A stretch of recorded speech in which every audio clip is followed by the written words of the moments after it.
Yeah, so I'm excited to chat with you again. It's been a long time. All right, hello.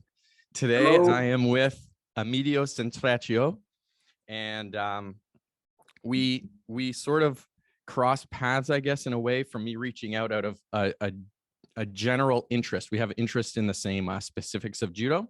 So if you are not aware who Emidio is, he's the man behind the curtain of Judo Data. So he started the Judo Data. His sister is an Olympic medalist. He's former national team for the Italian team, Italian national champion.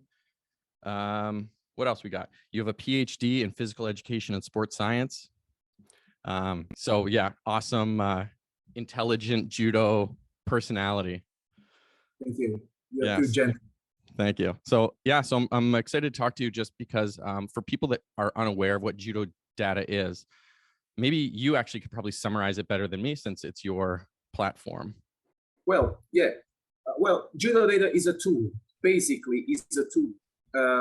It's a tool that everyone can use to study, to check the real technical statistics of all the athletes that are going to are competing in the highest level competition, like Grand Prix, Grand Slam, and World Masters. So all the highest qualification competitions, and finally this year we will also have the Continental Championships.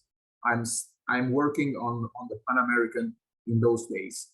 By the way, people with different interests, like for example, elite athlete can work on themselves, or maybe audience can watch the technical statistic of their favorite athletes, for example.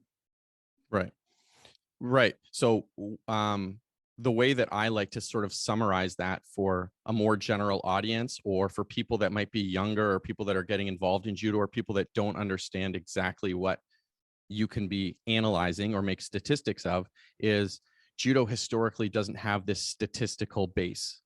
And the reason for that is no one had done it before. So there was no way to sort of try to get as close as possible to an objective answer as to what makes someone good or how good someone is. All you have is the eye test.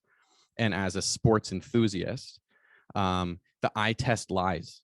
So we can see so many people were like, this guy or this girl, or you've seen it in your dojo, or you're like, they look so good, you know?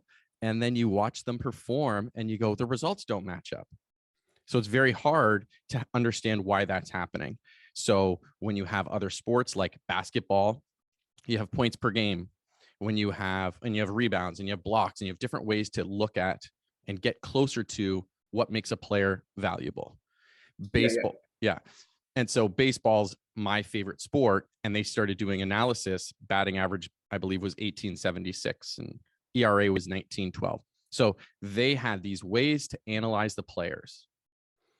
And why that's especially interesting to me is, as a coach, it gets us, when you understand what makes a player good, you can understand what it would take to make them good. It's sort of my takeaway from that. How do you think about it in that way?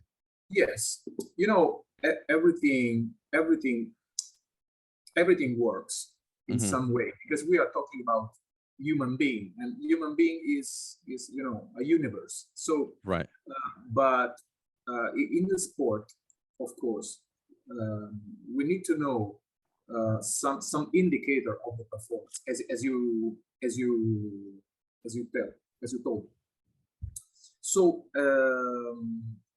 the job behind all the statistics is to collect all the data and provide some statistics that are able to give a picture of each athlete.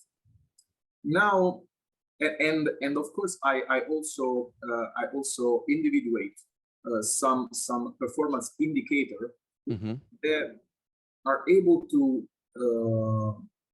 give you an idea of how he performed and why he is or she is so good, or not so good, as you underlined it before.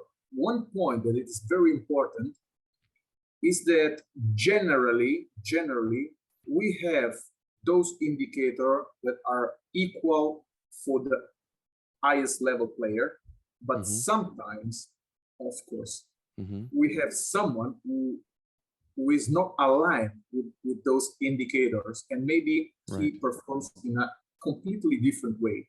So the point that we have to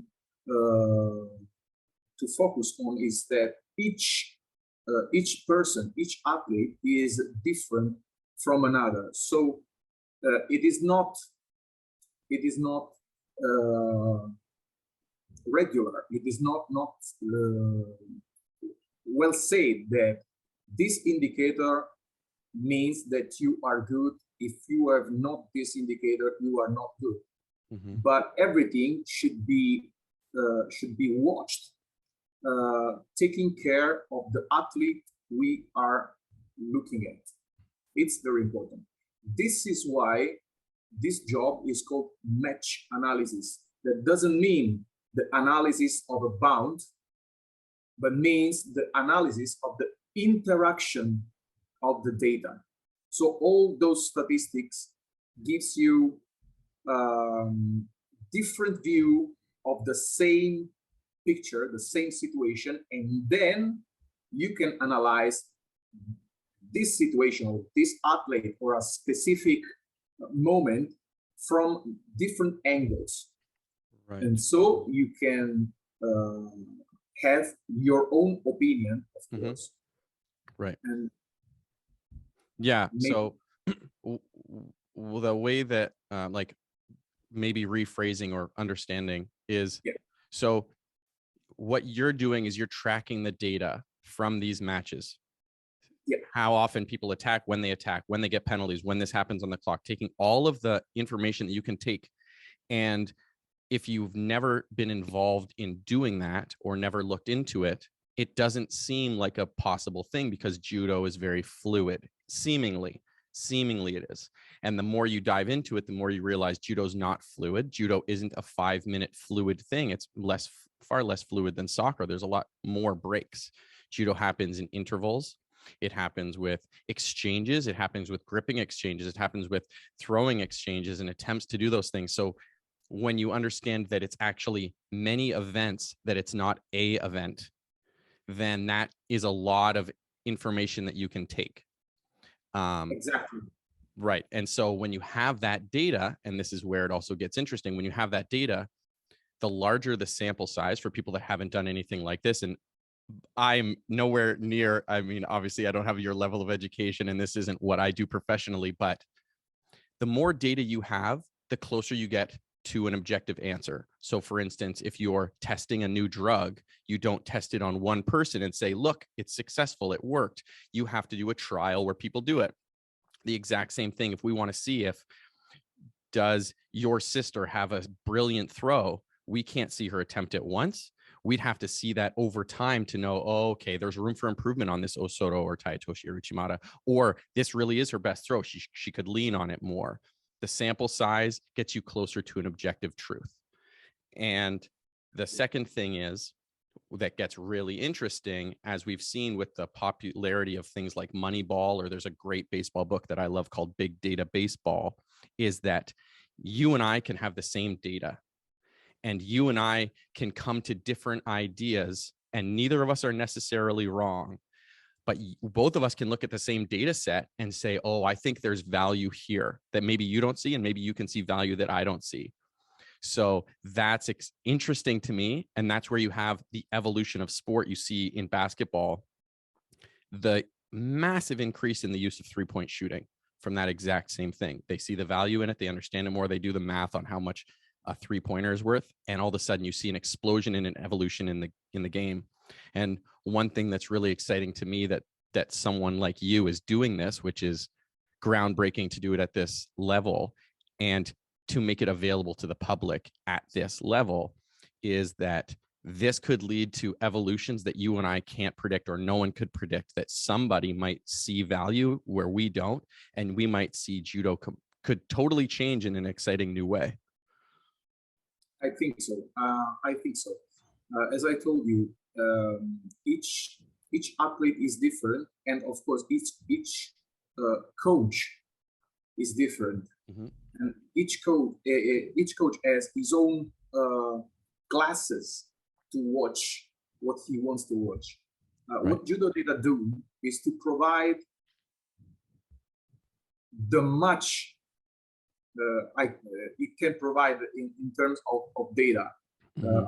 I always say I try to provide almost 100%. 100%, it's impossible. I can tell you, it's impossible. Right, of course, impossible.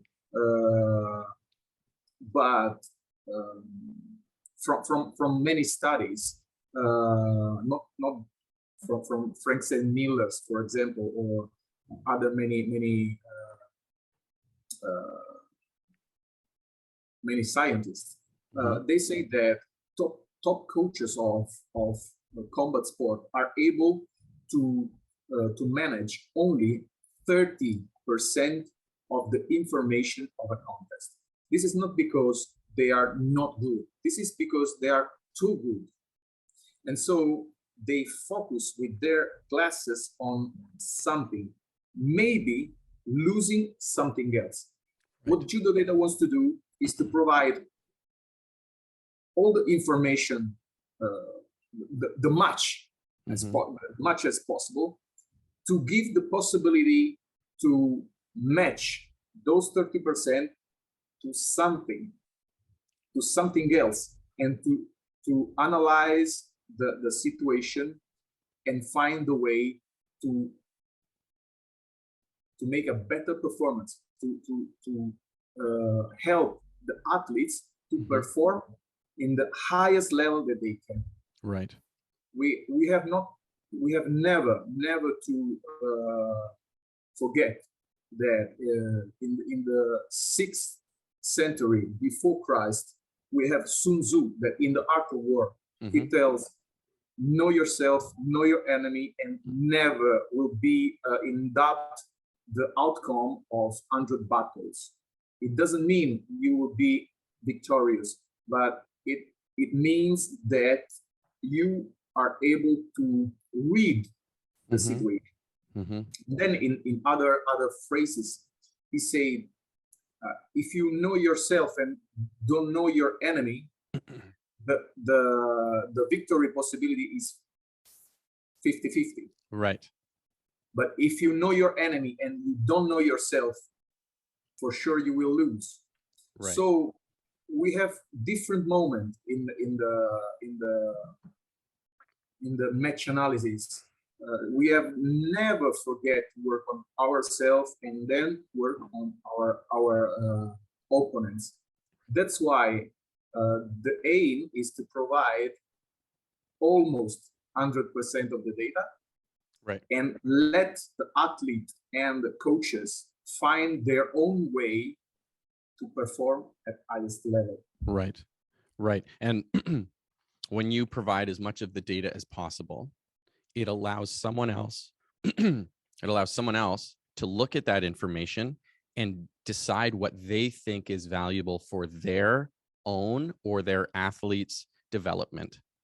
And without the option of that data, they can't know. There's a certain amount of blindness in the process when you don't know. And like we were saying before, you work with an athlete. So for instance, I've worked with a couple athletes since they were 12 years old, and now they're 21 and 22.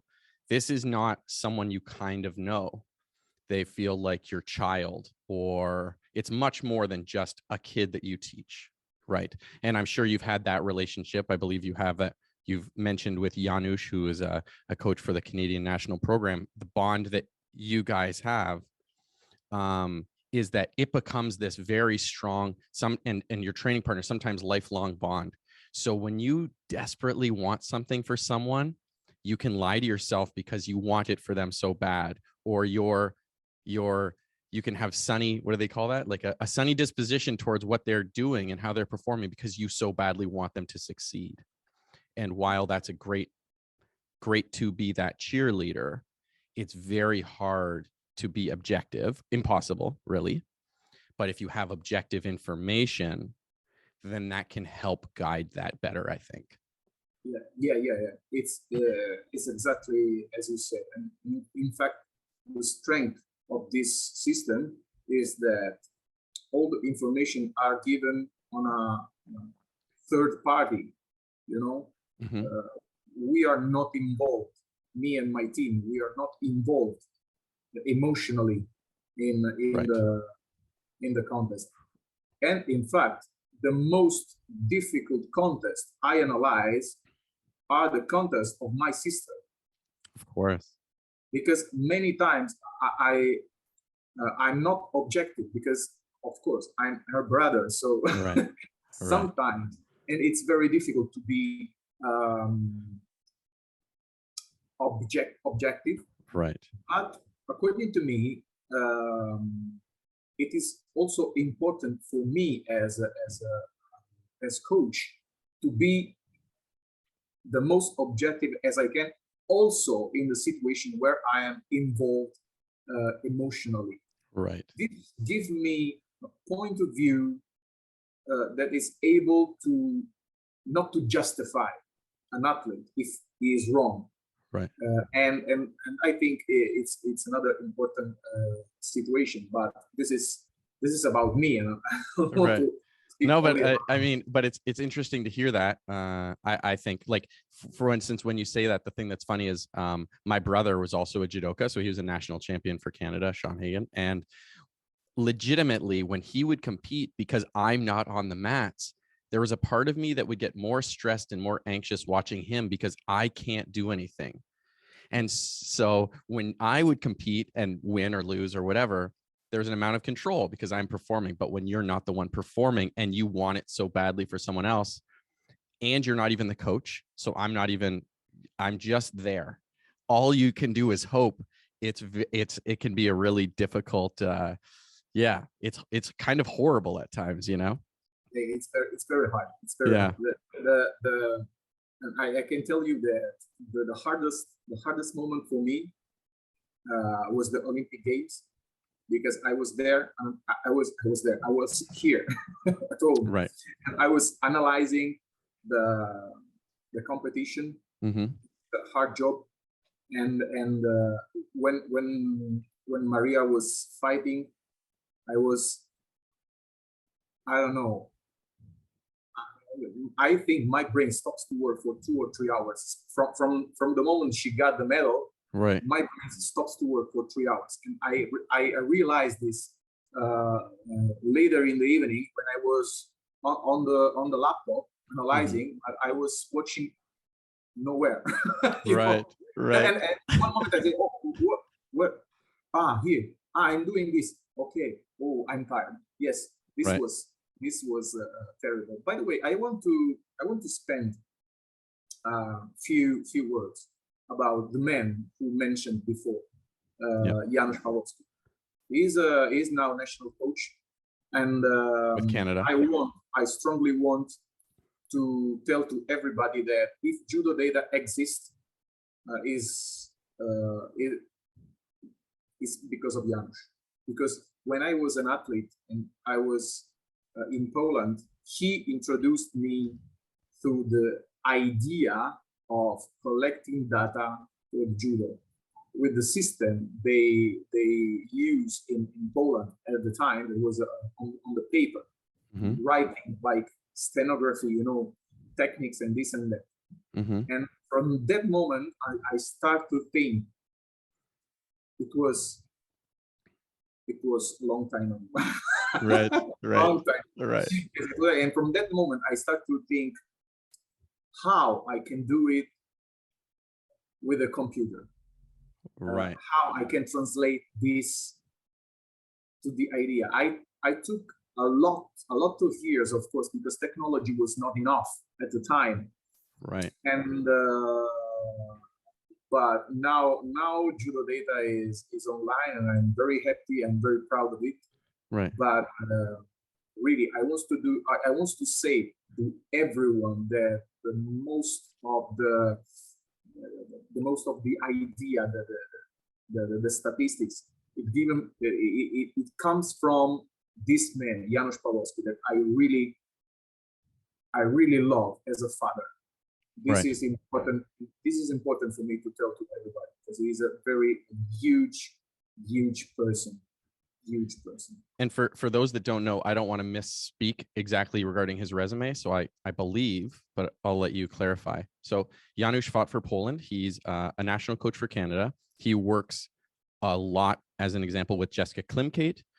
Jessica just became the second ever world champion for the Canadian team and an Olympic medalist in the Tokyo Olympics. He was, I believe, a two-time Olympic medalist or two-time Olympic medalist, right? For Poland. So incredible judoka, lightweight, 60 kilos, I think. 65 kilos. 65 kilos. Yeah. I never saw Moscow. Who was bronze in Moscow and silver in Seoul. And I never saw him compete in the 80s. And this is one thing that we were talking about. One thing that we love about judo is there is all of this access to video. When I was doing judo growing up, we would borrow because they were expensive. And I'm not saying that Fighting Films was overcharging, but Fighting Films would produce the world highlight package. And so you'd watch that 2 years after the Worlds happened for them to put it together as a small production company at that time, and you'd borrow it for someone to try to watch it. Or Roman Hatashta would play it in Canada at his gi booth selling gis, so then you'd see it there. And we were very limited, and now you have all of this access to information with high, not just out there, but high quality with commentating by the voice of judo, Neil Adams, things like this. It's really beautiful for judo. As a fan, I'm really, it's very exciting to me. So I haven't seen Janusz, but obviously he was a great judoka. And one thing that's interesting in terms of how things are full circle is how we came to meet virtually and talk is I was running a judo club in Toronto. I started a blog to try to get people to my website because it was a new website. It didn't matter if it wasn't necessarily my client base. I was trying to bring traction to the website so people would find me to know that judo existed in North Etobicoke. And one thing that I found was this data that was released by a French program. And so I took this data, which there was some analysis to it, I guess, in some degree. And then I really sort of dove into it and jumped into it. And I was like, what value can I see in this? Because I've never seen anything like this existing in my life. And I got really excited. So I wrote one blog in particular, what are the 5 most used throws in judo? What's their success rate? And why I thought it was interesting. So not to make it all about me, but to summarize, the 5 most used throws in judo, only one is a backwards technique. The average success rate of a technique from that data set was 10.5%, was the success rate. Uchimata was around 10.5%. Seoi Nages were in this 6 to 7% range. And the one technique that stood out of the 5 most used was Ouchigari, which had a success rate of 15%. And I went, that's interesting because it's the only throw throwing backwards. And then the other throw that stood out to me was Osotogari, had a success rate of 22%. It had an ippon rate of like 7.5%. So its ippon rate was more than Eri Seoi Nage's success rate, as an example. So I was like, oh, that's interesting that 2 throws in the top 10 and the only one in the top 5 have such high success rates, which are backwards techniques. So that was an interesting thing that I found, and I published that, and a lot of people read it, and it led to some interesting conversation. What I didn't know at the time was that data, a lot of that data was how do I want to say, captured by yourself. Yes. So I see judo data as a website, and as a nerd about statistics and judo, I was like, I have no idea who's doing this. I don't know. All I see is judo data. Who is this? I need to talk to this person. What are they doing? So then I reached out and I was like, I don't have any idea of where this is going to go, but I just need to talk to you. Can we have a chat? I'm so interested that you're producing this. And so that led to us having a brief call, which turned into like 2.5 hours. And we had a chat. And then once I decided to put this podcast together, my first thought was, I need to talk to you again, and people need to hear you speak. So it's an interesting thing how me knowing Janusz in the Canadian program, that you have this connection to him that starts your idea of building judo analysis, then I find out the data that I had been using to analyze judo came from you doing the analysis yourself.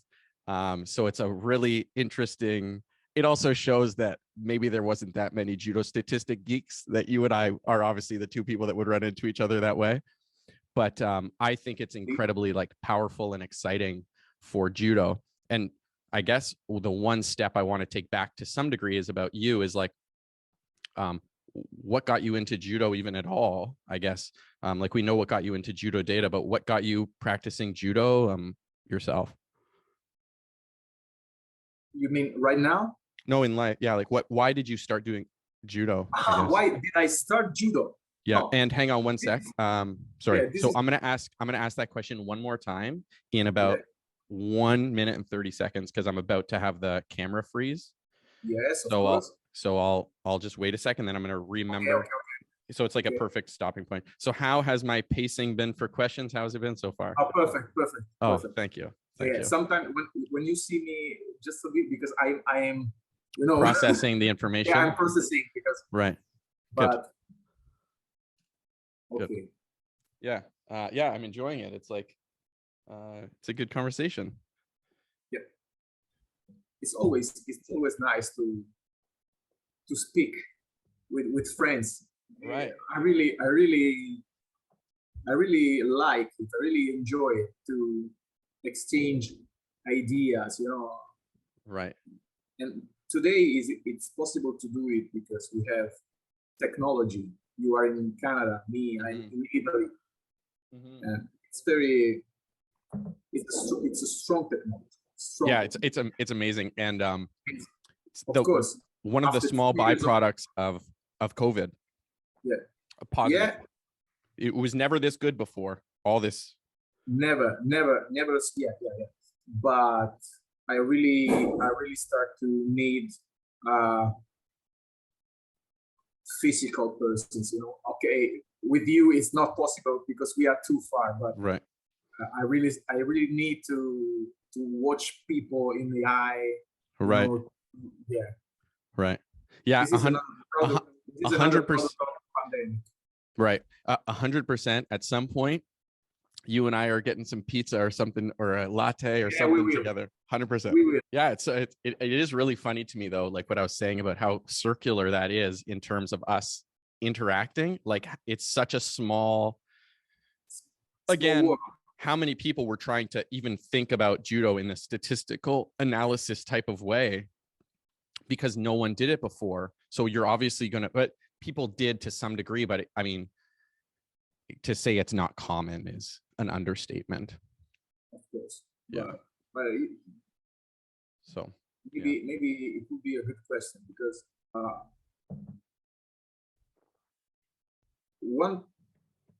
a long time ago, when we were athletes, video are not so common, and so as you told, we have to buy it from fighting fields and this. Right. Today, videos are everywhere. Right. So what it makes really the difference is data. That's why I'm doing this. Right. Because today we need fast and accurate information, easy to use. Now, image. One athlete that wants to study his opponent, he has to, how is the behavior against left-handed? Nobody has this kind of information. In my website, you can filter all the left-handed or right-handed. You can find easily the information. This episode is brought to you by Matsudo Canada. It's the #1 supplier of martial arts gear in Canada, and they produce not only beautiful uniforms, but also amazing apparel and world-class IJF certified mat surfaces. Known for their customization and embroidery options, there is no one else you should look to for whatever needs you may have. Please use promo code #AFightingChance at checkout to receive a discount. As I was saying, I was very interested in knowing what got you involved in judo in general. Like, why did you start judo? Was judo in your family before, or? Yeah. This is a good question. We are 5 brothers. Me, I'm the old one, and maybe all the people involved in judo knows, of course, Maria, and maybe knows also Luigi, the youngest one. But I live in a judo family because our father was our coach since the beginning. So he put us in this on the tatami, and of course me, I was the first one, and everyone after me has a part of their life that was involved in judo. The number two, Chiara, is an aerospace engineer, and she was Italian medalist. But then, of course, she quit judo to study, and now she lives in Argentina. And Giorgio, the third one, is not. It is. This is funny. He's the only brown belt in the family. The only brown belt because right. He quit judo when he was. I'm sure you all bother him about it still. Yeah, but he is he plays rugby today. He plays rugby. Oh, great! But he works for the Italian Federation, so he is involved in judo too. Oh, so he works for the Judo Federation of Italy. Yes, for the Judo okay. Federation. Gotcha. Yes. What's that? What role does he play, if you don't mind me asking? He's in charge of all the all the technology in the venue, in the Italian venue. Right. He managed all the technology, you know, the cable, the connection, and yes, he managed everything. Right. And then we have Maria and Luigi that are in judo, and they are the strongest of the family, of course. Right. And so this is we can say that judo is my life. I was born in judo, and so this is my life. This is the life of my family. Right. Yeah. And I can relate. It's very funny that you say that, like the number and everything is I'm the baby of 5 kids. So we both come from families of 5 children. So I had 2 older brothers. All of my siblings did some judo, but I had 2 older brothers that did a lot. And so when people ask me when I started judo or when I started learning things, I don't remember because I was brought to the dojo as an infant when my brothers were doing judo. So I saw pictures or whatever when they would have class when I was 2 years old, I would do judo on the floor and I was part of the class. So doing judo is like walking. I don't remember starting to walk. I don't remember starting judo. It's just something that I've just always done. So yeah, it's the same. It's the same for me. Right. I think that there is something in the smell of the dojo. Right. That, you know, like a virus. When you smell this, this scent, you cannot do anything else. You have to do judo. Even if it's a small period of your life, but you have to. Right. And to the same point, both of us doing it so much so and obsessively so maybe at times that we're both involved in it professionally far after our competitive career is over. We're both so heavily involved in it. And one thing that's nice is how passionate and excited you start. Judo can be amazing that way. Like I sometimes am deprecating about judo. People say, oh, judo is really special. And what I like to say is judo's special to us because we love it. I say that as an argument sometimes when people say, oh, this is impossible because judo's too difficult or things like that. I say it's just that we love it so much so that we say that. But and that's what makes it special is how much we love it. But I will say, I do think there is something about judo that is, you know, there's some magical elixir or something that when you get hooked, it's like it's a way of life. Like it really is. Yeah.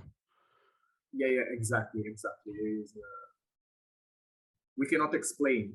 It's very hard to explain what's the feeling that gives to do this kind of sport, martial art, way of life. Right. Yeah, and then for people that are not as involved or understanding of certain nations in terms of the popularity or the quality of judo. I don't know how popular judo is in Italy, but what I can say is Italy has a very strong resume in terms of spectacular athletes that have been produced. So maybe you could speak a little to, like, Fabio Basili was an Olympic champion in unbelievable form in 2016. And you have, man, his name's getting away from me right now, but one of my favorite judoka in the world is 66 kilos from Italy. What's his name right now? Lombardo, you mean? Yes, Manuel Lombardo. Unbelievable. This guy, not only is he good, but his judo is so beautiful. Like, he is so beautiful to watch. He's had some great matches against one of the best judoka ever, Abe, and just a great judoka. So I guess my question in that is, like, how popular is judo in Italy? Is it super common? Well, in Italy, most we love, of course, soccer. Right. But I can tell you that in Italy we have 64 million people, and in Italy we have around 1,300 dojos all over the Italy, and we have almost, I think, it's not updated. Those numbers are not updated. But when I was working on the Italian data, sometimes some year ago, we have around 10,000 people who practice judo from 10,000 people. Okay. Around the number are those. Right. So I don't know how much is popular, but for sure I can say that as you told, during the year, okay, for sure I can say that we have a good school, because through the years we have many athletes who perform in high level with really nice skills. Right. So something in Italy is very important. Right. Yeah. Maybe it's the delicious food feeds the athletes. Maybe. Could be. The pasta and the pizza that makes the best judoka. Yeah. Athletes strong. Yes. Yeah, exactly. Yeah. So I guess the next area that I want to talk about a little more is, for my own understanding as well, and for people that are interested, is I guess diving in a little more in how the average judoka, or someone who has desire to become a high performance judoka or a coach, how they can utilize the information that you're putting out. Like, what makes that information accessible and easy, and how can they utilize it in a way to understand it, or get value from it? Because there's value there, but I could be, especially if someone isn't as involved in that generally, it could potentially seem overwhelming at first. Yes, well, of course, my idea is that numbers and statistics already help to have a view of the situation. But from those numbers, we have different calculation that, as output, gives something that is nowhere else. And okay, like, for example, one of the most common question that one coach or one athlete ask is the opponent left or right? Right. Because it is important to set up the kumikata approach and to set up a good strategy to achieve the victory. So the equal and the victory. And for example, one way to utilize judo data is that if you are analyzing Emidio Centracchio and you want to analyze per contest against left-handed, you can easily filter all the contests against a left-handed, and you can watch those contests. So this is one step. But when you go inside the contest, you will see a view that shows you, of course, the contest, and on the right side, the list of what happens during the contest. So you can jump to moments in the match. Yes, exactly. You can jump and you can select exactly the moment. You can also filter the moment. Now, of course, this depends from the level of subscription you have. Of course, it's a powerful tool, and so the basic level, you can see all the statistics, but a professional athlete or, I don't know, a crazy one who wants to to watch everything can go in the most specific subscription and watch most specific datas. And for example, when you are inside one contest, you can also filter what you want to see. We one step back, and we go again in the okay, you want to see all the contests of Emidio Centracchio against a left-handed, you filter all the left-handed and you go inside the contest. Then on your right, you can filter, for example, all the moments when they approach to the grips. So if you want to study the approach on the grip, how they start, where you can go easily in that point and you can see it. And here you can imagine how much time you win. Instead of going on the YouTube, that is the powerful video platform of the world, but you have to remember if one athlete is left or right, and then go inside, and you have not the moments. So you have to take the timeline and you go forward and backward, or maybe 1 second too much. No, come back. And I want to see again, so I have to drag again back, but maybe you miss the moment. Today we are facing a really high level situation. Athletes are amazing. They are strong. They are technical. They face constantly some difficult rules that gives them, restriction. So they have to find a way to perform. They have to build an attack system able to perform and score equal, And so they cannot waste their time searching like that. Right. That's why in the beginning I say that judo data is a tool, and I can say it's a powerful tool to save time for the athlete and to let them properly work on what they want and what they need. This is the strength. I'm going to develop more the system, and I'm going to create new features that unfortunately are taking me more time than I expected, but it will be amazing in 1-2 months, I hope. Right. And for example, it will be in the statistics pages, in the statistics tabs.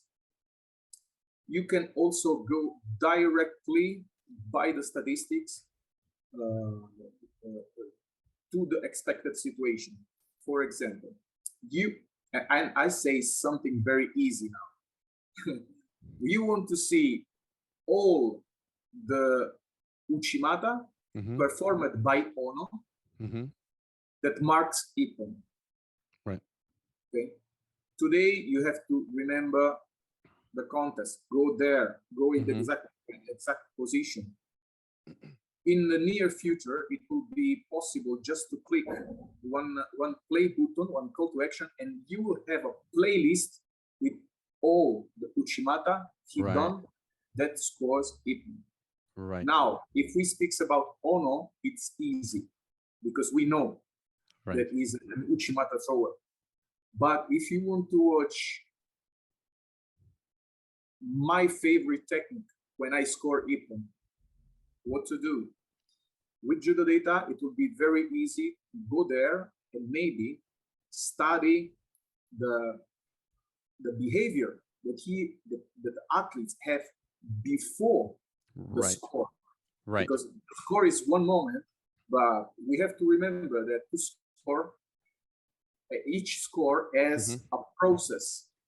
We have to remember this. Right. Approach on the grip, setup of the grip, right, preparation of the techniques, proper technique, and then we can have the execution of the technique here, and then the transition to Newaza. Those are important points, but if we speak only about Tachiwaza, it's always the same. Approach to the grip, setup of the grip, preparation of the technique, attack. Right. And this is very important. And with one click, they can go there and watch exactly what's the behavior of the athlete in that specific situation. So this is one way to help.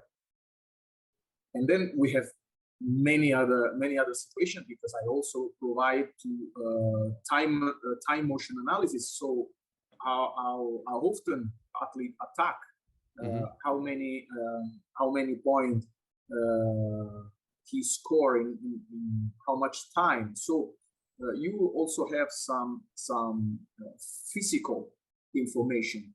Right. So time of attack or time of active period, time of passive period. So from Hajime to Mate and from Mate to Hajime.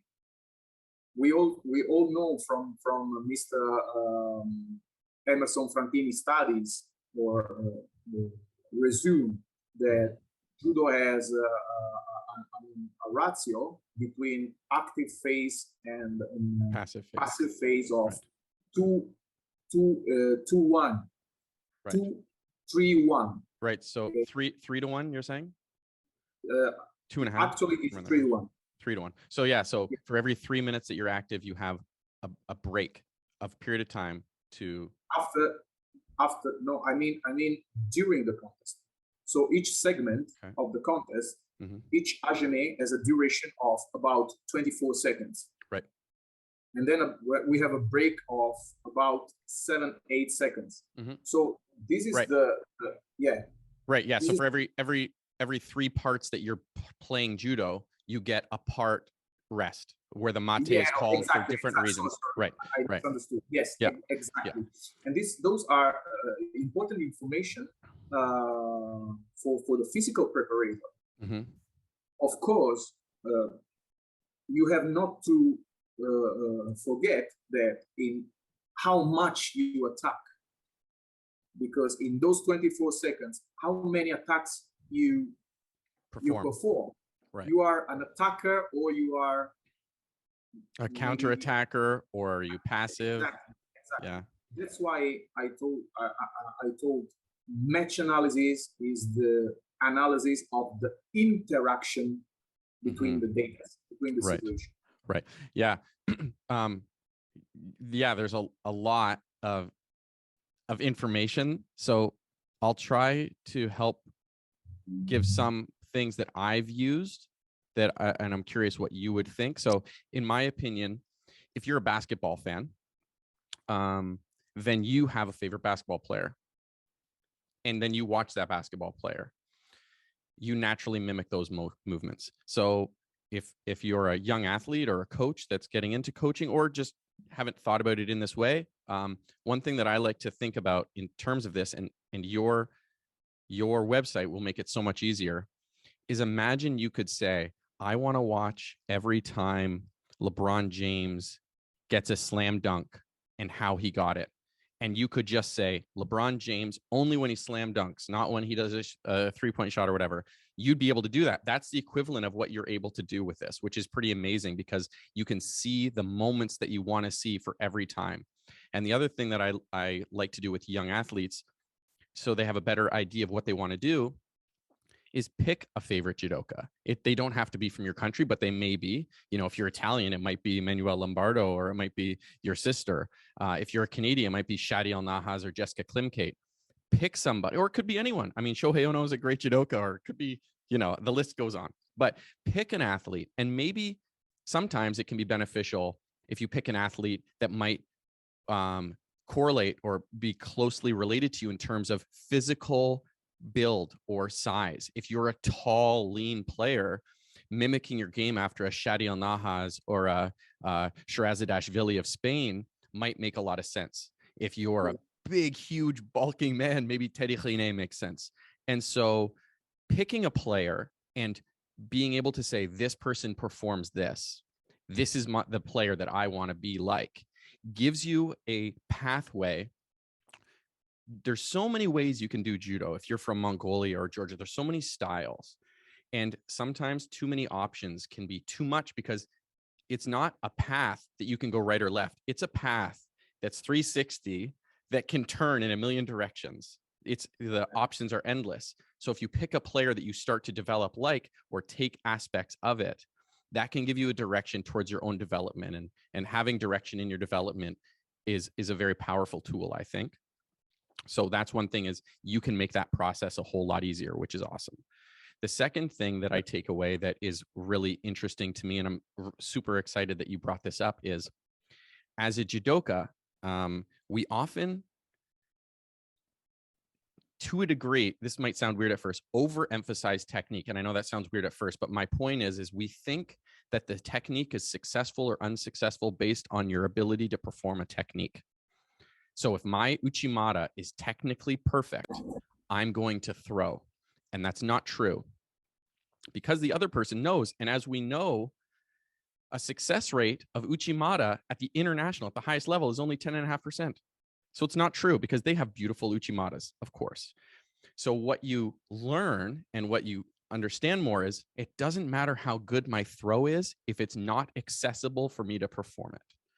So what I love that you were talking about is what leads to that throw. That's the important thing. And if you have a process that gets to the throw where that throw is always accessible, the throw becomes better. So if you are not Shohei Ono with thighs that could lift a house and unbelievably beautiful technique, you can still successfully perform a throw because you make it accessible. And so the process leading to the throw is so valuable. And so, in American football, if the wide receiver is never open, it doesn't matter. You're never going to get the ball to him. If your striker in Italian football is never open, it doesn't matter what his kick looks like. He can't score. So what leads to him being open to score the goal is very, very important. So in judo, what leads to the position, if your opponent is bent over with no hands on you, it's going to be much easier to throw them. Doesn't matter if your throw is terrible, right? Yes, of course. Yeah. So so the thing I would say is, when people want to use this information, is what I would say to a young athlete is, pick someone that you love their judo. It could be just because their judo's great. It could be because they're from your country or because you met them. But pick someone that you love, and that's going to give you some direction on how you develop, and that gets you started on the path. And then the next thing is, don't just look at the throw. Look at what led to that throw. That could be the gripping process. That could be their movement. Look at those things and try to get an idea. And the other thing is about left-handed and right-handed. To people that have done judo their whole life, you definitely understand that it's different. But people that don't, if you're, say, for instance, a righty, so usually you compete against right-handed players, and suddenly you fight a lefty, or you rarely compete against a lefty. You may not understand.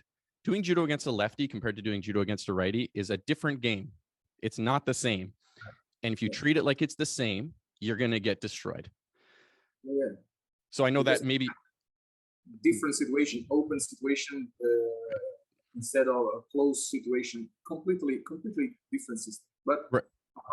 about the efficacy of one attack, I can tell you that during the pandemic situation, when we are all closed in our houses, me and Francesco Bruyere, the coach, he today is coach of female national team. But before the Tokyo Olympic, he was in charge of all the team.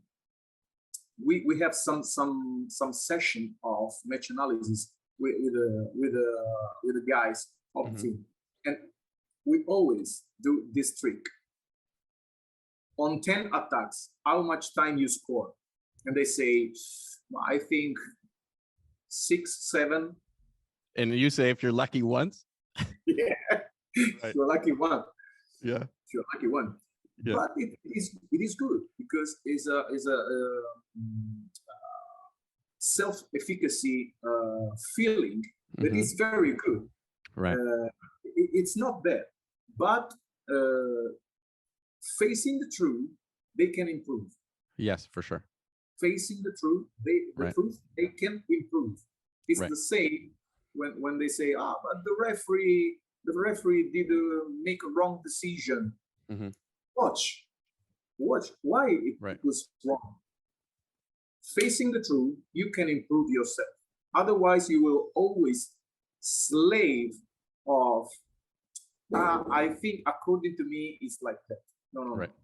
You face the truth, you watch the data, you watch the clip, because, for example, on Judo data, every single data is related to a video or one specific part of the video. So everything can be seen. Right. And so it's easy to go there and say, maybe if I had this kind of behavior, I will not get shit against. Maybe. And you can improve. Right. Because at the Olympics, to get a medal, you have to be perfect. Right. No other ways. Right. No other ways. So, right. So yeah, I mean, sometimes, as they say, the truth can hurt, I guess you could say. So it can be humbling to understand that your success rate is not as high as you want to believe. But again, knowing the actual data, knowing the actual truth can lead to a lot of things. And if you go, I think my Sewinage is this successful, and you find out it's not, then you're going to go, why isn't it? I need to find the answer. Then you can, at that level, these athletes, they can look at the international level, they can look at their own techniques and take data away. Why does it work here and not work here? And then they can hopefully find the connection to the success rate of when that technique is successful. Again, the technique is the technique. What allows it to be successful is often what's leading into it. So if they see, every time it's successful, this person has this grip, or I have this motion this way, and then they can duplicate that success. And while we do joke about the success rate of throws being 10.5%, I don't know the information at this moment, but Shohei Ono's success rate of his techniques is probably a lot more than 10.5%. Right. Well, I can tell you that in the Astana World Championship, I was there analyzing all day. He had 40%. That's crazy. 40%. It means we cannot speak about each 10 attacks. We have to speak about on 5 attacks, because 40% is 2 score on 5 attacks. Right. And 2 Bazari marks Ipon today. Right. Impressive. Can you figure out how much energy he saved? And again, and this is fun. I was watching the data of the Olympic Games just to have fun, watching this. Right. And I can tell you that during the Olympic Games, he make 21 attacks. 21 attacks on 5 contests. Okay, Mhm. 11 of those attacks were in the final. Really? Yes, Well, yes. so Against leading into another that final, he was. he had to build much Mhm. more the attack Mhm. with an amazing view. 5-time Osotogari with 2 Kinza and then Sazai. Right, right. And Everything was done properly. Osotogari and Kinza, again Osotogari, right. Osotogari and Kinza again, and then he changed direction. By the way, 11 on 21 were only in the final. It means that the 4 contests before the finals, he performed 10 attacks on 4 contests. And made it to the finals. So obviously very successful 10 attacks. Exactly. Right. Exactly. Yeah, So, the one thing I was going to touch on about Shohei, though, it's interesting to me too, is I don't believe there's a right and wrong, but I do think there's something interesting. Is that is it better to have a huge plethora of techniques, or is it better to be incredibly good at a couple? And Shohei and another gentleman who passed away, that growing up, I would say the way I like to refer to Koga was he was every judoka's favorite judoka. Not only did he win in spectacular fashion. The person after him that I'd say fit that mold was Ilias Iliadis, became every judoka's favorite judoka, winning in spectacular fashion. And then you got to Shohei Ono, became every judoka's favorite judoka. That's my take, or maybe that's just me. But the thing that's interesting, I don't think this is exclusively true, and some people can be special talents, but there are definitely incredibly successful judoka like Emmanuel Lombardo that utilize a lot of techniques. Another one is another 66 kilo player. I can't think of his name right now. 66 kilo player. He has a beautiful Taitoshi. He has a number of from Eastern European, not Armenia. Anyways, he has a left-handed Taniotoshi. He has a Taitoshi. Anyways, there's a lot of athletes that use. I cannot tell you because I saw so many athletes. And I know sometimes... that. And, yes, same thing. It's like when people ask me about the Tokyo Olympic Games sometimes, and they ask me specifics. Sometimes I'm like, I was commentating for 8 hours a day for 8 days straight. So it's so much that it almost becomes a blur at that point. I didn't get to just specifically look at individual matches. It was 8 hours and performing a job. So it's sort of a lot. So that's sort of the predicament I'm in at this moment, is sort of thinking about it and thinking of questions. But there is definitely a lot of judoka that have a spectacular range of throws and become the best judoka in the world. But there's 2 judoka in my head that stand out. You have Koga, who almost exclusively used a Seiunage and a Sore Surikomigoshi, and his throws were just spectacular. And when you look at a Shohei Ono, it's not quite exclusively, but if he uses a righty, he has a high right-hand collar grip, a shoulder grip with his left hand, and he throws them with Osoto. And if he fights a lefty, he throws them with Uchimata. It's not quite exclusively, but it's not that he utilizes those 2 throws so much. And it's when he fights and again, like we said, righty lefty is different. When he fights a righty, he throws them with Osoto a lot. When he fights lefties, he smashes them with Uchimata a lot. And there's other things that are used. I mean, I also saw Koga do a Tomoe Nage, but really these guys are utilizing a very small amount of techniques that they have refined, not just the throw, but getting to those throws. And it's Shohei's utilizing a specific grip against righties all the time to get to that Osoto, which is a different grip than he utilizes for Uchimata when he fights a lefty. So yeah, it's very interesting. Well, yes, this connect to what we said before about the process. Okay, he has a process, and he is able to follow the process and to impose his style to the opponent. Right. And if we see so many situations that are similar, it means that this is the process, and it is easy to analyze this process if you only have to watch 10 seconds of that situation instead of going to watch this or those. By the way, it's in my opinion, this is the fashionable idea, the fashionable concept, of the tokuiwaza. You forgot to mention also Inoue Sensei. Also have. His Uchimata is, to some the best ever. Yes, it doesn't mean he is not able to throw with other techniques, because we have to remember that in Rio de Janeiro, when everybody tells that Shohei Ono was able only to throw with Uchimata and against Dirk Van Tischelt, he made 2-time Yoko Tomoenage and then Morotase Yotoshi. Right. So he is complete. But the point is that he maybe don't need so much because he is able to throw with his tokuiwaza. So it always depends from your attack system. You can choose one, or you can choose many, because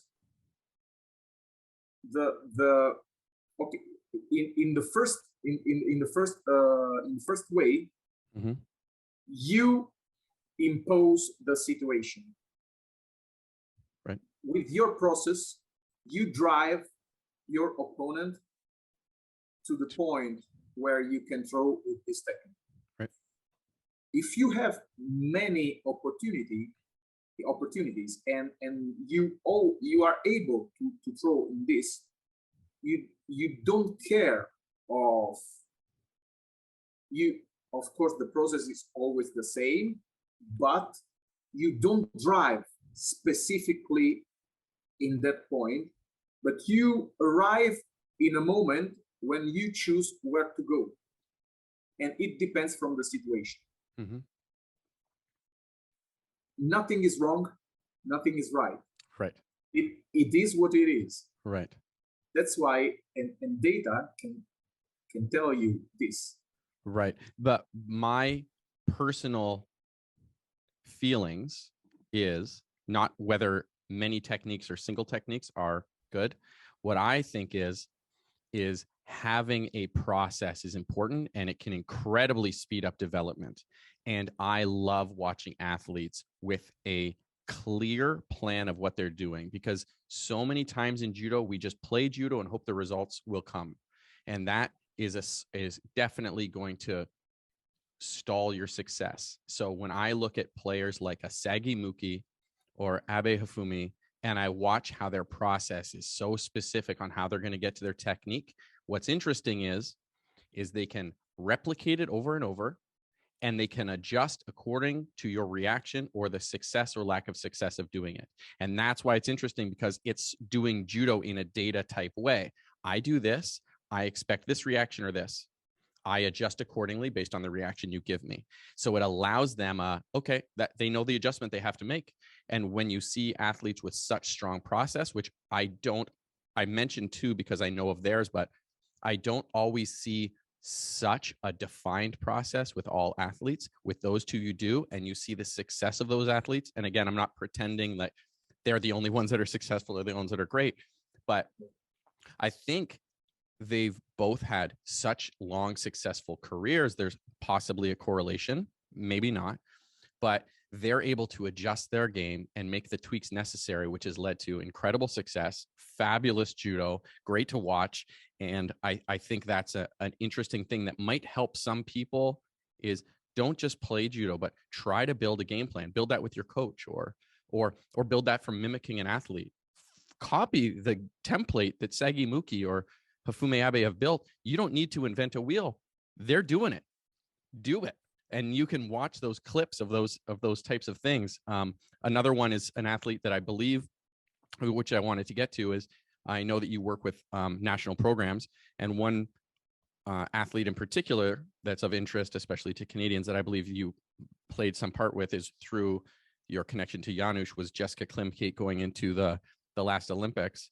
One thing about Jessica, for people that haven't seen, she's obviously a spectacular judoka, world champion, as we mentioned, an Olympic medalist.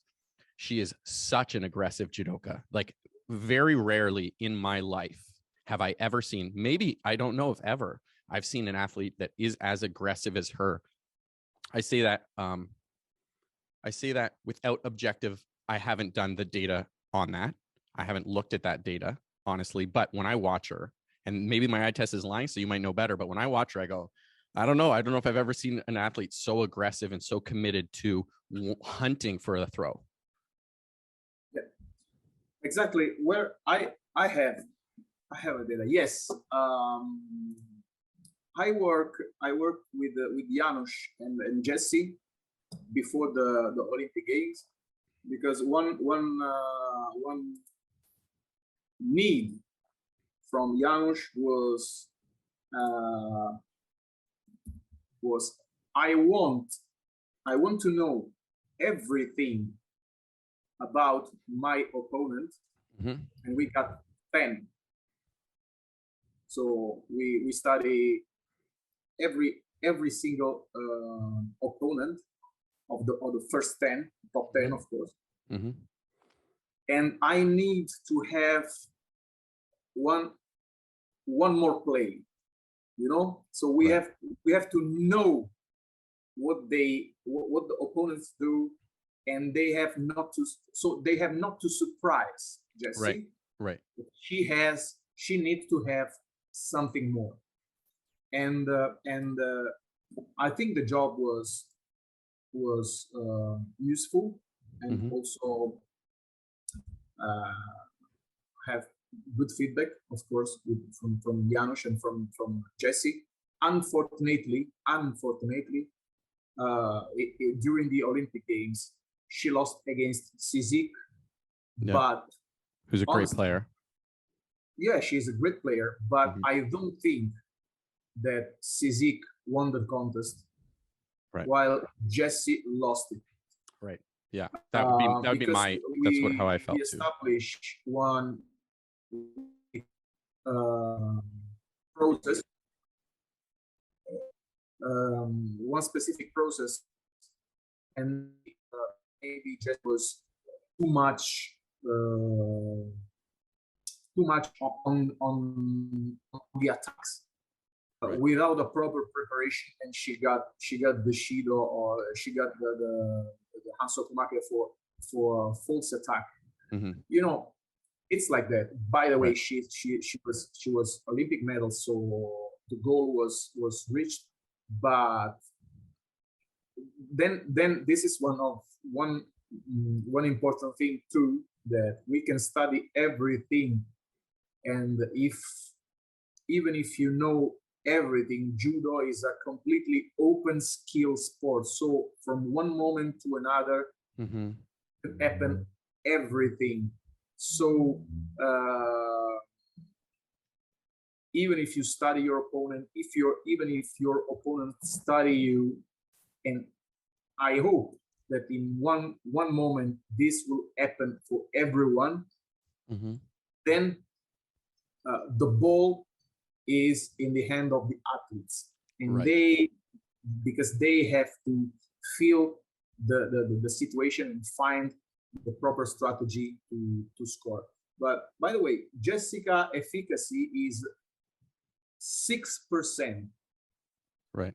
That's 6%. That's her success rate of how many times she throws someone. So for every 100 attacks she performs, she throws 6 times. And to put that in perspective, if you think that sounds very bad, okay, she's a world champion and an Olympic medalist, and she's won Grand Slams all over the place. So it goes to show, in her case, I would say, is how often. So while the efficacy is low, she is a super aggressive player.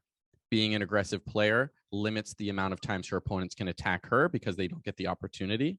So when she's this aggressive, they're limited on how often they can get her. And what you were saying, and that was my analysis of watching those Olympics as well, is maybe she took it a step too far of being overly aggressive at inopportune times, which led to multiple penalties and her losing in the Olympic Games, coming bronze, but not becoming the Olympic champion. Maybe she played that card a little too hard in that case, and it's a learning process for her, and she's definitely not retiring.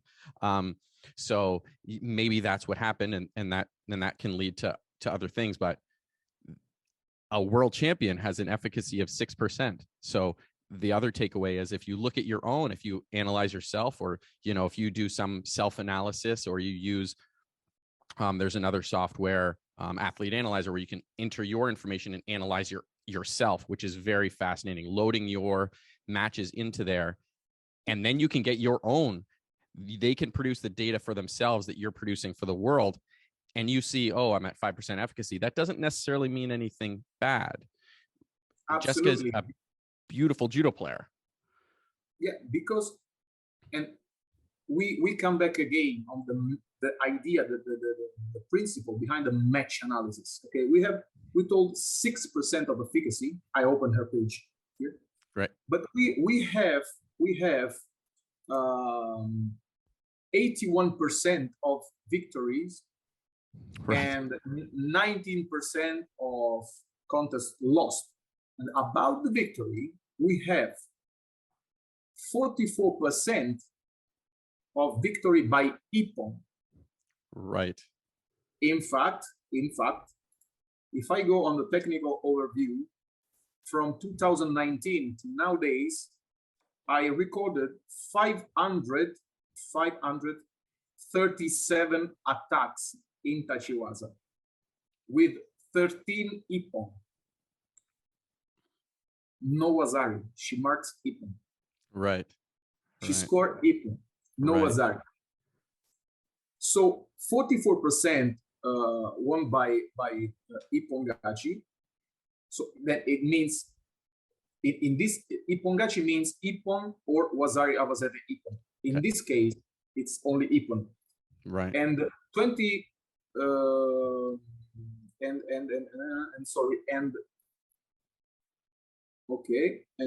26% of sobogachi, it means difference of a wazari, because she scored in a waza.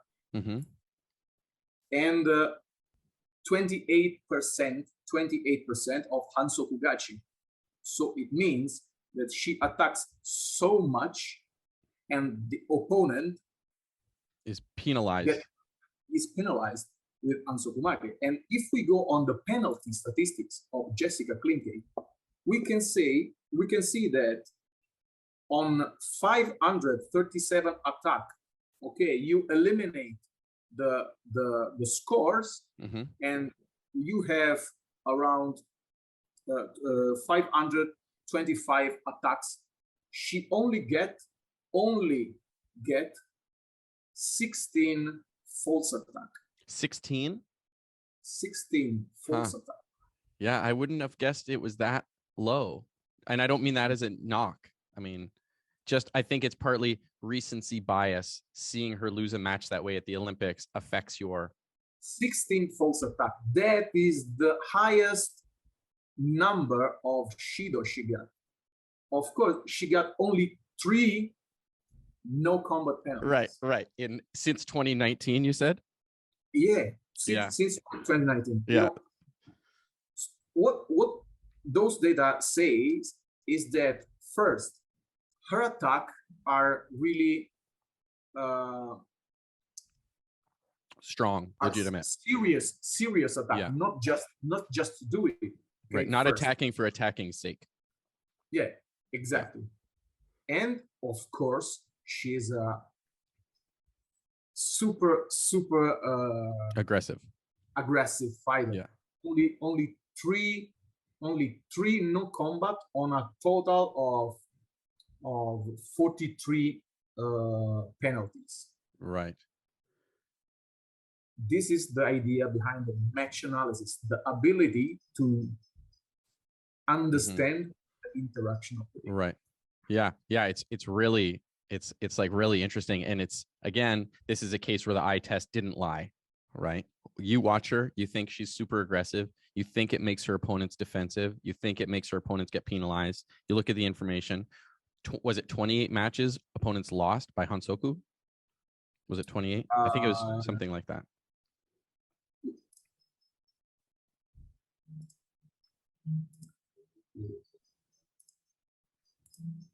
Wait, because something happens to the system, of course. No problem.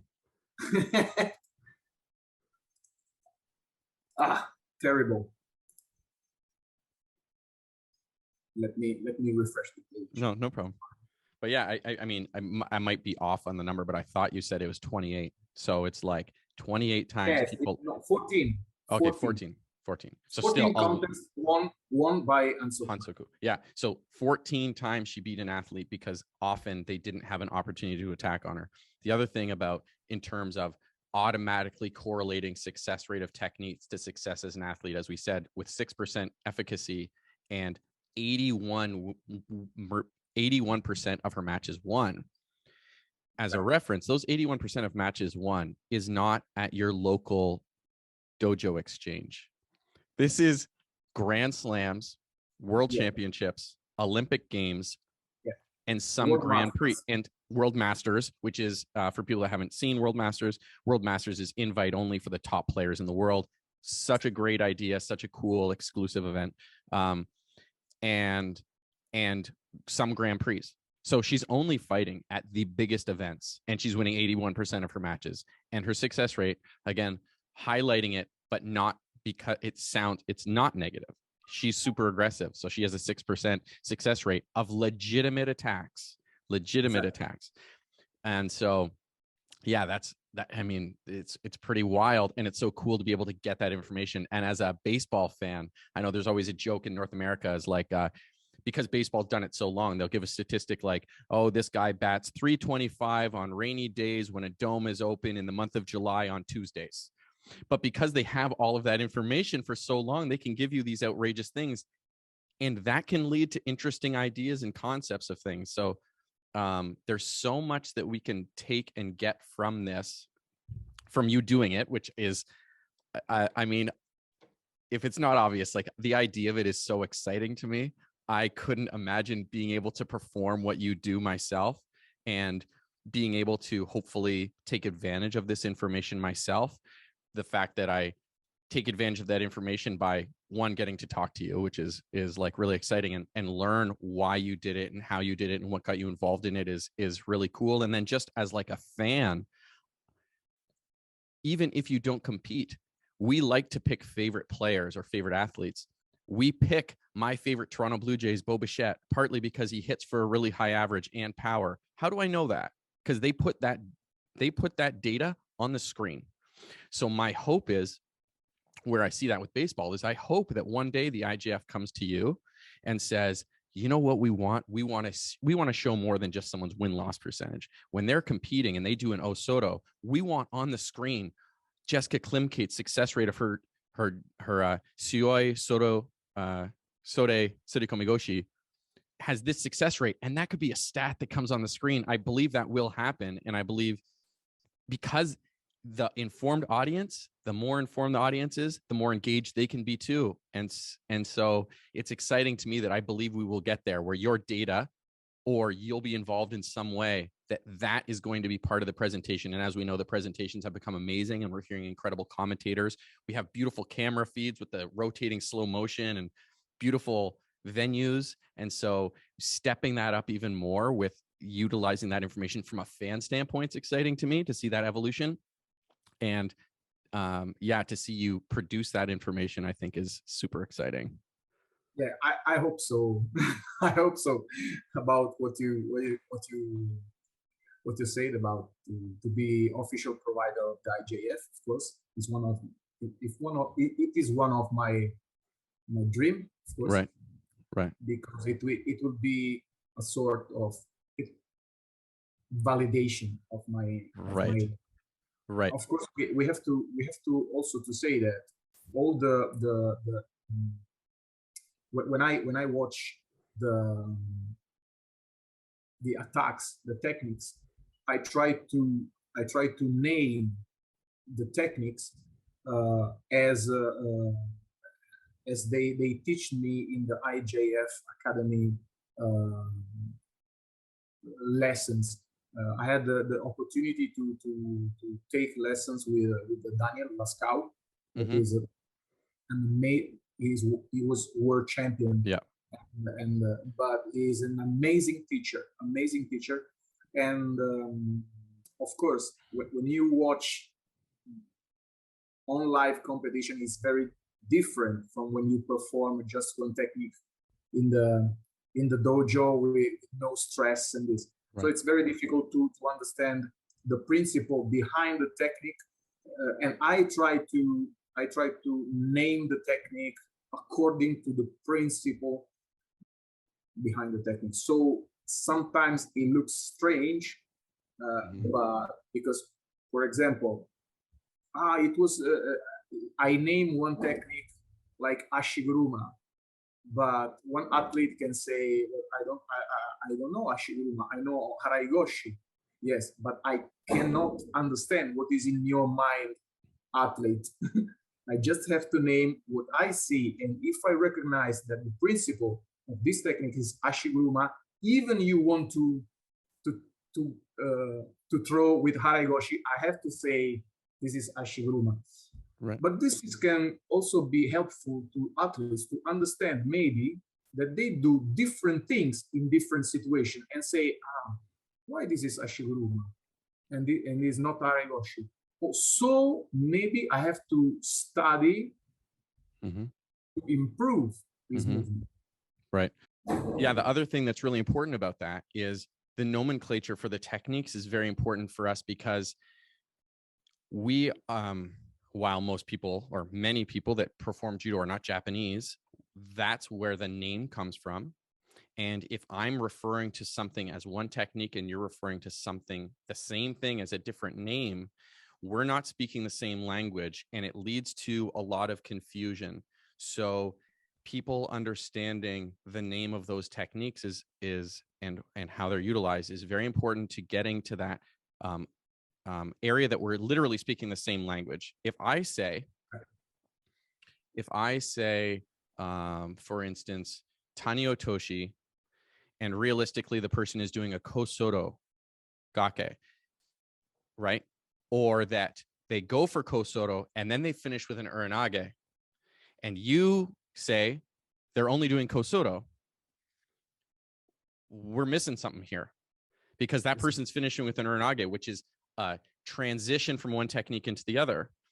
So if we don't establish that, there's talking past each other or a misunderstanding of what's happening here, which is really important. And for, again, people that haven't seen as much, if you watch a lot of Georgian or Mongolian judoka, starting from a Kosoto Gake position, them defending it, and then them turning and going into this huge lifting Uranage is a common combination. And if you think, well, they started with this and they ended up throwing, so it's that technique, you're not going to see, if people look at this data, they're not going to see what do you mean? He throws with Kosoto.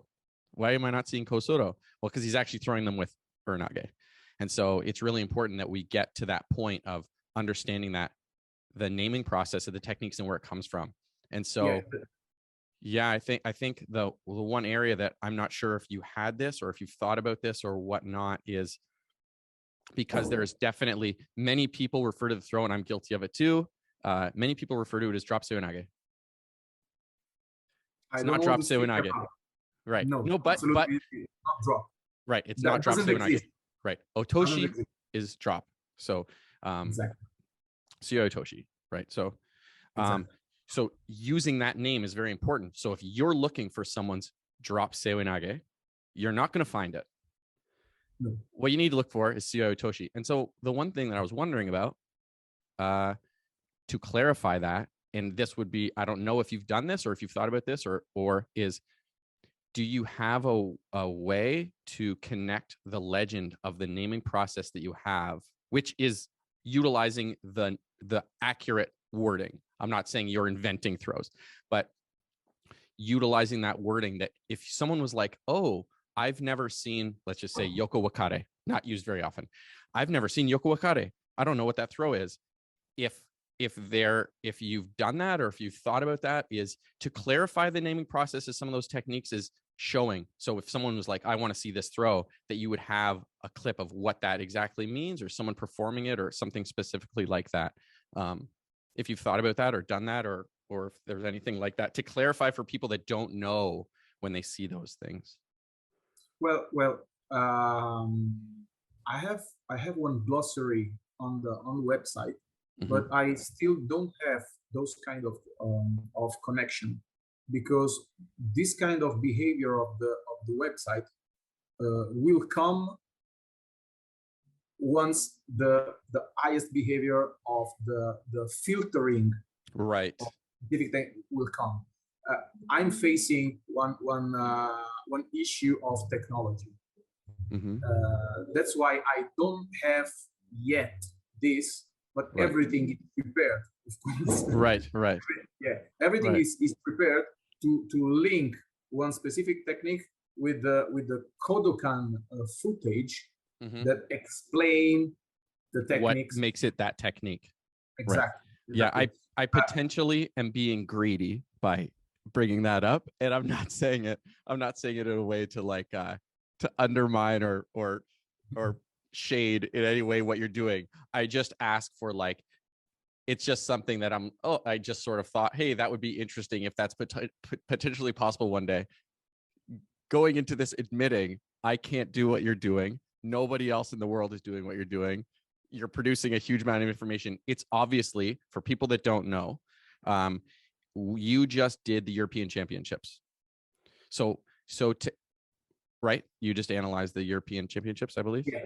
Yes. Yeah. So how many hours did it take for you to get that data analysis? Okay, for each competition, I need, of course, the 3 days of competition, and it depends from how many athletes I have, but I need from 4 days to 1 week more. Right. So generally, or 1 week more, but from 8 in the morning to 8 in the evening, just tagging break. The information. Me from 8 in the morning, from 8 in the evening, just having a short break for having lunch. Right. And after 1 week, I'm able to provide all the information, except the Tachiwaza no score with no Kinza. Because averagely we have the 10% of efficacy during a competition. And so averagely in one competition we have around 5,000 of attacks, only Tachiwaza. Right. 5,000 attacks, only 10% are score, around 10%. Right. Another 10% are Kinza. And this is important. This is interesting to say that generally a competition level quality, technical quality, is given not from the points. The points are averagely 9%. When it's less, it means that competition was not technically so strong, accurate. But the different mix is given from the Kinza. The highest are the Kinza. The more fashionable has been the contests. Right. The Kinza, it means that one throw, bam, but no score. So, right. Very strong attacks without producing scores. The Odems blow up and everything, but no score. So this is interesting. Right. So the point I was making is me bringing that up, that connection.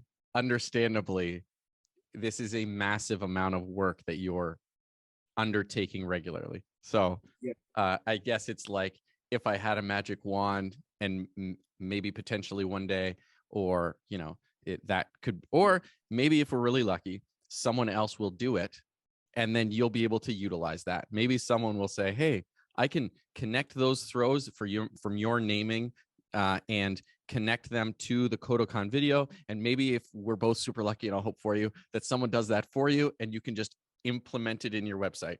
That would be fantastic, because then it's not more work for you.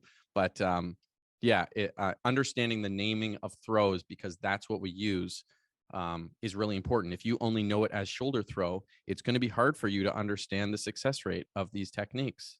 It's seoi nage, it's sore suri komigoshi. Like, knowing those is very important, which I would say is, as a community, it's important that we try to use that naming for our athletes when we teach judo, so that they understand it. Because one beautiful thing about judo is my closest friends are all judoka. And so there is a huge social aspect to judo. As you know, when you train, especially at the level where you're training every day, there's a bond that is rare in life. You don't have it with work normally. You don't have it with school. It's passionate people that are aiming and striving for success in a very difficult thing. Becoming an Olympic athlete is a near impossible goal. And when people are striving for that together, most people can't really understand what that struggle is. So it leads to really strong bonds. And being able to speak the same language as everyone else, by understanding the names of things, by understanding the history of judo, by understanding those practices, helps weave those relationships and allow people to communicate in a way that creates those bonds that they have. And without it, it's like it can be hard. So I think that's an important aspect that, as a sidebar to this, I think. Yes, of course, and of course we have to think that the only possible language is the Kodokan Judo Institute language. Right. This is the birthplace of judo. For people that don't know, judo started in 1882 by Jigoro Kano, starting the Kodokan Dojo in the Aishoji Temple in Japan. The Kodokan has kept that lineage. It's this spectacular facility in Tokyo with multiple floors of judo. It's a place that I must see one day. I haven't had the fortune of going yet, but it oversees the naming system of the techniques for everyone to utilize. Yeah. This is the only possible language, of course, and I hope not to be punished from the god of judo. Of course, I have a statistical website. Mm-hmm. So, for example, in the judo nomenclature, for example, what we call morote, seoi, nage, or otoshi doesn't exist. It only exists ippon seoi, nage, or otoshi, and seoi, nage, or otoshi. But because we are talking about statistics, it's very important to understand what I call the shape of the techniques. Mm-hmm. Because, for example, we say that all of those techniques are seoi otoshi. So it means that seoi otoshi is the principle of the technique. Okay, is the core. And then we have the shape. With the shape, we can have morote, seoi otoshi, or eri, seoi otoshi, or something that I personally invented. And that's why I hope not to be punished from the god of judo. Right. What they call the dropping sodetsuri komigoshi. This technique is not a koshiwaza. This is an otoshi. So I called sodetsuri komi seoi otoshi because the principle is seoi otoshi, and the shape was like a sodetsuri komi. Right. So basically I use the Kodokan Judo Institute nomenclature, but in some cases I need to create something just to identify a peculiar and specific movement. What I'm trying to do, of course, is to apply to the new techniques a nomenclature that is very, very close and related to the Kodokan one. Right. There's one technique, as you say that stands out to me. So you may have met him. One of my best friends is Frazer. For people that don't know, 60-kilo player from Canada. He took 7th at the Beijing Olympics.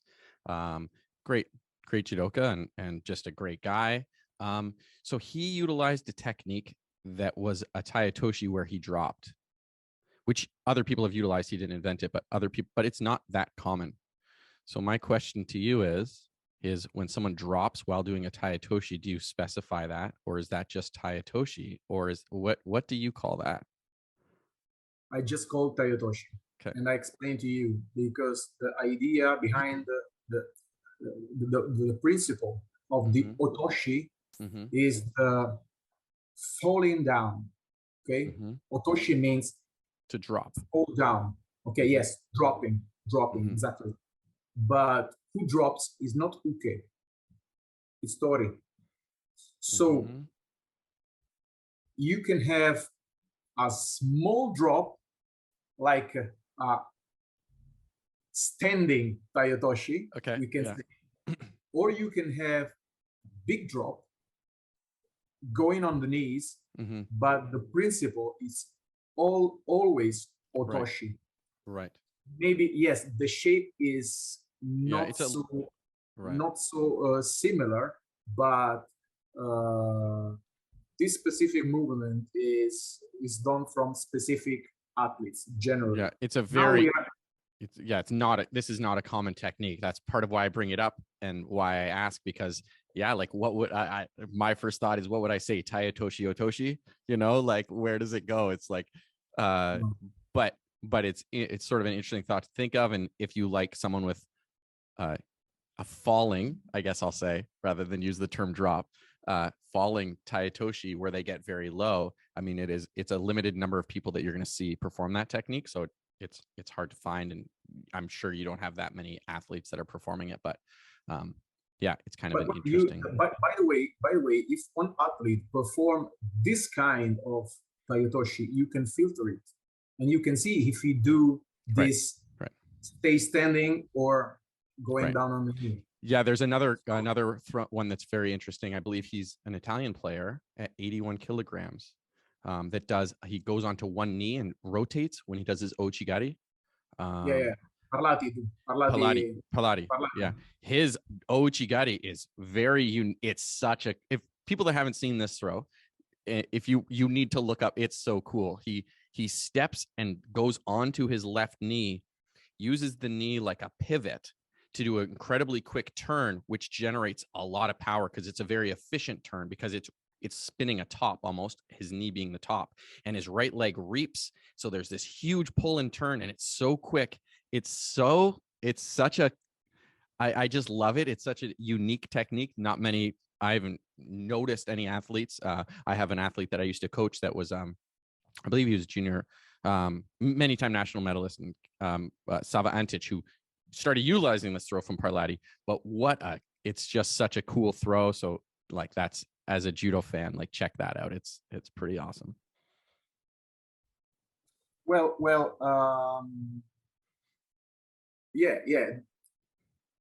the same, what generate the throw is the hook. Yes. So even in this case, I don't give a specific name for this technique, because yes, you change the height of the technique, but this technique didn't change the throw. I don't change it. By the way, just to refresh something, this technique was done for the first time ever by Chamberlain Frazer. He performed this technique in some competition, and then other athletes start to copy it. That's because cool. It's very it's so unique. When you see it, it's unique. Common. Right. Yeah. And it's beautifully powerful. It's really efficient. Yes. And now Christian Parlati use it very effectively. often. Yeah, He's able to score a lot. Might be his best. a lot. Yeah, might be his best throw. We see. I think so, but I'm not sure. Right. So yeah, it's just and again, it's like that's one thing that I love is people having access into videos and seeing these things. Like you're seeing an evolution of techniques from other grappling sports that come into play, and you're seeing a certain athlete, as you mentioned, developing this technique. And I didn't know that, so that's kind of interesting to see. My reference point was Parlati, and man, is he good at it, and man, is it a cool throw to watch. Ouchigari is his performing technique. Yeah. And if we go on his Ouchigari, okay, he performed 44 times Ouchigari. Yeah. And he has 30% of efficacy of the technique. Incredible. Shows you again. We were talking. I didn't know that. Ever since going back to something, ever since I wrote this blog about the efficacy of techniques and which ones and why, ever since then, Ouchi stood out so much to me.